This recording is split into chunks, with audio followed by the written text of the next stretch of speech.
ONN Oromiyaa News Network ONN Dhugaaf Ganuusmaa ONN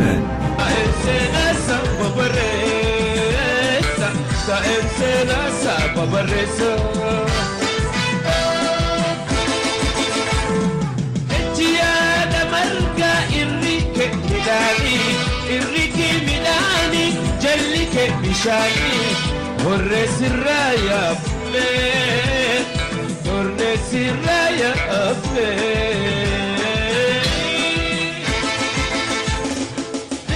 Magaalaa Dirree Dhawaa irraa haasa'e. Dirree Dhawaa jechuun namticha jaarsa dhiiraa haamudhii ol qullaa deemu kaloon horsiifatu maqaan isaa Dhawaa Elemoo Muude jedhamu. Kanaannawaa ammaan tana masgiid allazii duuba gartee naannoo faras magaalaa san naannoo san qubsita naannoo sanii isaan yaamamti Dirreen Dhawaa. Namichi kun nama raagu ni raaga sheekhaa miti garaadaasii miti nama raagu jechuudha. Oromoon dur raagachuu hoodachuu heera seera waa kanaatiin buluu ture mire san keessaa tokko inni nama raaguu ture. Akkuma Oromoon naannoo biraatis Dirree Sheek Hussein, Dirree Qurquraa, Dirree Jaarraa gartee moggaasa adda waan naannoo san jiru moggaasa jechuudha Oromoon. Sigalte awwadaa amma wadaa waariyooti moggaasan sigalte haramaayaa harasan maayaadhaan yaaman akkasitti waan naannoo san jiru yaamanii dirreen Dirree Dhawaati jechuudha. Dirreen Dirree Dhawaati namicha Dhawaa Elemoo Muudee jedhamu gosti isaa ala isaa yaamamte jechuudha Dirreen Dhawaa. Magaalaa san dura turte Jaldeessa jaaniin. Jaldeessi kuni kiiloomeetira 45 magaalaa amma Dirree Dhawaa jaantan irraa fagaatee argama. Bara 1870 takkatti Minilik nama achi ramadee nama maqaan isaa Maarshaa Naahoo Sannaay jedhamu achi ramadee kastama guddaatu ture jechuudha. Daldalli oowwan zeelaa suruu zeelaa achi godhamaa ture jechuudha Jaldeessatti. So Jaldeessarraa bara 1902 karaa Dirree Dhawaas deebi'e jechuudha. Sababa baabura lafaatiin wal qabatee 1902 magaalaan Dirree Dhawaa dhaabbatte jechuudha. 1902 Dirreen Dhawaa dhaabbatte. Dirreen Dhawaa tuni kiiloomeetira 515 magaalaa handhuura Oromiyaa Finfinnee irraa fagaatti. Kiiloomeetirii 55 Adaree Biyyoo irraa fagaatti.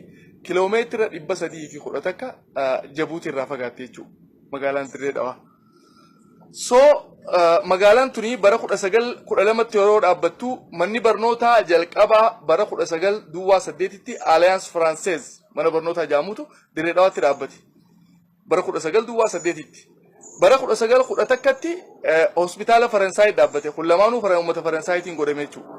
Bara 1919tti uummanni Giriikiitis community waa mataa isaanii waan qabaniif iskoola mataa isaanii banan Greek Community School kaja'u. Bara 1919 banan isaanis. Bara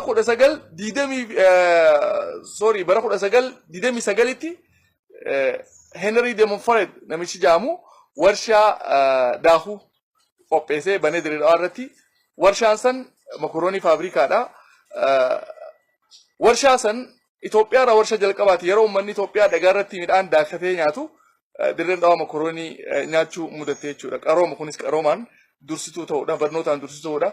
Bara 1908tti beeka maatamiyaan yookaan printing pressiin jalqabaa kabaname Dirree Dhawaa irratti. Akka Itoophiyaatti illee maatamiyaa jalqabaati. Ka kitaaba maxxansu, ka gaazexaa maxxansu jechuudha. Gaazexaa yeroo san maxxanfame ka jalqabaa akka Itoophiyaa maxxanfame Aamroo jedhama Dirree Dhawaa maxxane inni sanillee. So seenaan isaa guddaadha jechuudha Dirree Dhawaa. Bara 1935tti uummanni Hindii sigalte uummanni Hindii kan Dirree Dhawaa irra ture isaanillee mana barnootaa Mahajaan School jedhamu 1935tti banan naannoo faras magaalaa san jiran mallee yoo ilaaltan. So Dirree Dhawaan qaroomaan kuttuu turte jechuudha. Hawaasni magaalaa sanitti illee dammaqaa ture. Yeroo uummanni Itoophiyaa reediyoo Itoophiyaa yoo dhageeffachaa agartee sa'aatii muraasa booda reediyoon ni dhaama. Xaabiyaan hin jiru jechuudha. Jaaniif irra jijjiiranii ka Arabaa irra dhageeffatan, ka Faransaayii dhageeffatan, biyya adda addaa dhageeffatti. Uummanni Dirree Dhawaa guddoon Dirree Dhawaa. So they are active jechuudha. Uummanni Itoophiyaa ka Itoophiyaa qofa gaafa eeggatu, reediyoo Itoophiyaa qofa gaafa eeggatu. Manguddoon Dirree Dhawaa chaanaala adda addaa ka afaan adda addaatiin dabru, chaanaala Arabaa ka afaan Faransaatiin dabaru, ka afaan adda addaatiin dabaru irra geeffattee dhageeffatti. Sa'aatii deemaa fuudh deema hambaa.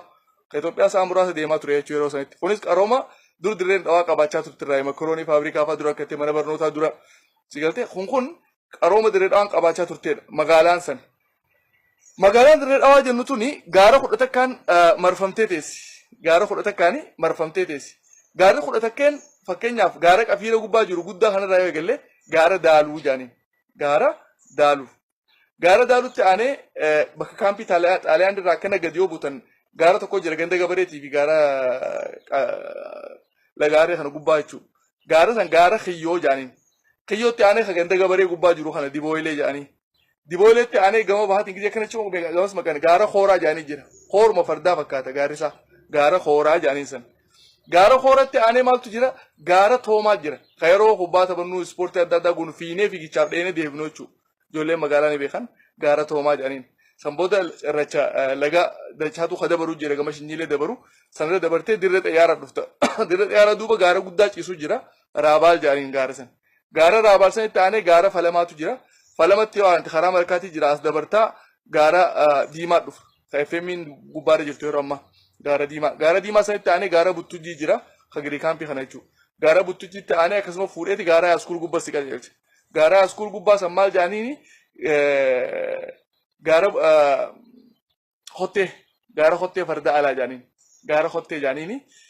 Gaara hottee san karaan dhangaggoorraa dhufa achiin gad dabara. Cirrachi dachaatu galaanii dachaatu asiin dabara. Iddoo sana jira haadis katamaa jiru san maal jaaniini gaara baabboo jaaniin. Gaara baabboo jaaniin. Akkanatti gaara kudha takkaan marfamte jechuudha dirreen dhawaa magaalaan xiqqoon san. Dirreen dhawaa tuni qabalee 23 qabdi gaafa dura. Akka amma caasaa ammaatti immoo qabalee 9 qabdi araddaa jechuudha. 9 qabdi. Baadiyyoota 29 qabaachaa turte amma 38 godhanii. 29 sammee akka fakkeenyaaf maqaa yeroo inni eenyummaan lafa sanii maqaa sanii murtaawaadha. Maqaa yeroo inni ilaalle fakkeenyaaf garba aannannoo jaldeessa qaallichaa furtuu balawaa biyyoo awwaallee biyya bishaanbee sigaltee bakkee halloo adaada laga birraa laga doon laga harree ijaannanii ganda tasfaa ganda malkaa jabduu falama kana adagaa falamallee jaaniin adagaa falama maaliif alaaf hin oolee turre wal falmaa ture. Jalloo bal'inaatti dhuftaa, harallaa dhuftaa, laga odaa dhuftaa, halloo busaa dhuftaa, waayilii dhuftaa, hulul dirree jaarraa dhuftaa, hasallisoo dhuftaa, hulul mojoo dhuftaa, laga odaa gunnuunfataa dhuftaa, gungumii dhuftaa. Kun amma baadiyyaalee dirree dhawaate jechuudha. Ilaa hanqa hombolchatti maxxanti gamanaan. Gamanaan hanqa qarsaa fi calanqoo fi kana hundaa hojii wasana qabdi dirreen dhawaa jechuudha. Guddoodha. Qubsuma afran qallooti dirreen dhawaa lafa Oromooti. Pered. Dirreen dhawaa lafa Oromooti. So mee amma istaatiksii qubsuma uummataa haalaallu istaatiksii qubsuma uummataa. Istaatiksiin qubsuma uummataa kuni bara 1987 Oromoon meeqa ture, Amaarri meeqa ture, Somaaleen meeqa ture haalaallu. Oromoon nama 124 ture. Amaarri nama 70 takka, Somaaleen 36 ture lakkoofsa isaanii. So parsantiidhaan yoo keenya Oromoon parsantii 48. Amaarri parsantii 27, Somaaleen parsantii 13 ture. Kuni bara 1987 jechuudha lakkoofsa godhame. Bara 1999 lakkoofsi godhame maal fakkaata haalaallu. Fakkeenyaaf Oromoon nama 157 ta'e. Nama 157 ta'e Oromoon nama 157. Amaarri nama 68 tti gabbu'ee Somaaleen immoo nama 83 ol guddate. Kana jechuun fakkeenyaaf parsantiidhaan yoo hoonyo Oromoon parsantii 46 tti gabbu'ee 48 irraa Amaarri parsantii 27 irraa parsantii 20 tti gabbu'ee parsantii 7 irra ta'e jechuudha. Somaaleen parsantii 13 irraa parsantii 24 tti ol ka'an. Kana jechuun parsantii 10 takkaan dabalan jechuu isaan. Ani wanniin taajjabe immoo lakkoofsi uummata Somaalee parsantii 10 takkaan dabale. Guddinni ekonomii biyyattii Itoophiyaa jaamtanaa parsantii 11 dabale. Jarri wayyaanee kunis asirraa 11 qaban. 10 takkaan tunis musiibaadha jechuudha lakkoofsa musiibaa ta'e jechuudha 10 takkaan kunu. So Oromoo parsantii 2 irratee Amaarri parsantii 7 irratee Somaaleen parsantii 10 takkaan idoon kunis gaafii jala galche istaatiksiin karam akka deemaa jiru fuuldura maal akka godhuuf yaade qaban. Referendama akkamii akka qopheessuuf yaade qaban akkamiin akka fiigu jiran waan nu garsiisu qaba. Oromoo buqqaasaa hamba qubsiisaa wanni deemamu jiru jechuudha. Achirraa wayyaa garraa. Mee haala bulchiinsaa irraas waan takka takka isinii tuquun barbaada. Haala bulchiinsaa magaalaa Dirree Dhawaatirra. Fakkeenyaaf bulchiinsa yoo ilaallu araddaaleen hundinuu barcuma muudamaa 13 qaban. እያንዳንዱ ቀበሌ 13 መቀመጫዎች የሹመት መቀመጫ ይኖሩታል ማለት ነው አሉት። ሶ 13 ማል ማለከተ ይላል። ዋና ስራ አስፈጻሚ ቀበሌ ጉቱ ቡልቾቹ ምክትል ስራ አስፈጻሚ ጅራ ንግድና ኢንዱስትሪ ጅራ ገቢዎች ጅራ ንግድና ኢንዱስትሪ እና ገቢዎች ጅራ ሴቶችና ወጣቶች ጅራ ትምህርት ማስተባበሪያ ጅራ ጤና ማስተባበሪያ ጅራ ጸጥታ ማስተባበሪያ ጅራ ስራ አስካይ ጅራ መንግስት ኮሙኒኬሽን ጅራ አፈጉባኤ ጅራ የአፈጉባኤ ጻፊ ጅራ የኢህአዴግ ካድሬ ጅራ የኢሶዴፓ ካድሬ ጅራ ኩደ ሰዲ ይሁን እያንዳንዱ 13 ሹመት አለው ያንዱ ቀበሌ ማለት ነው።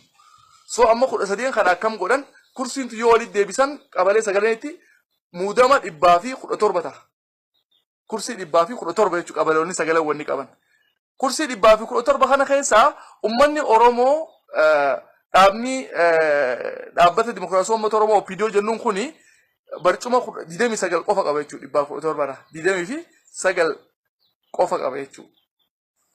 Somaaleen meeqa qabdi? 45 qabdi. Amaarri 26 qaba. Uummanni kibbaa 12 qaba. Tigreen 4 qabdi. Adareen takka qabdi.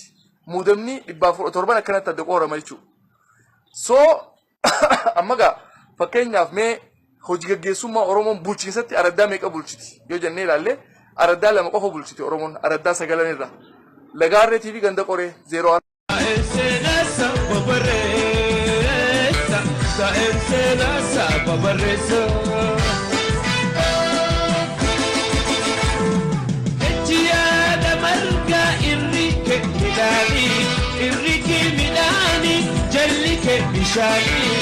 Horre sirraya fe, horre sirraya fe.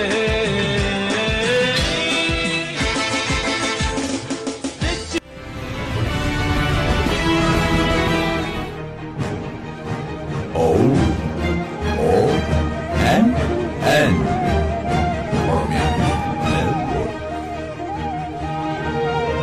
ONN Oromian Network.